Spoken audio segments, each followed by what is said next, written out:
আমার অবস্থান থেকে আমি আমার দেশের মানুষের স্বার্থ নিয়ে কথা বলার এবং সেই স্বার্থ রক্ষা করার চেষ্টা করেছি মাননীয় স্পিকার।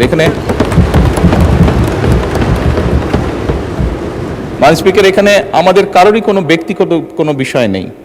এটি যদি কোনো কিছু অর্জন হয়ে থাকে, ভালো কোনো কিছু অর্জন হয়ে থাকে, এটি বাংলাদেশের অর্জন।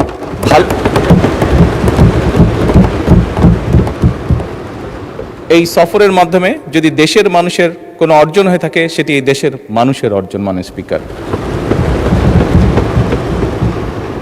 তবে মাননীয় স্পিকার, যেহেতু সংসদের সকল সদস্য, বিশেষ করে বিরোধী দলীয় নেতা, উনিও উৎসাহ প্রদান করেছেন দেশের জন্য, দেশের মানুষের পক্ষে কাজ করার জন্য, সেজন্য আবারও আমি আমার ব্যক্তিগত পক্ষ থেকে সকল সদস্য, বিরোধী দলীয় নেতা সহ সকল সদস্যকে আন্তরিকভাবে ধন্যবাদ জানাচ্ছি।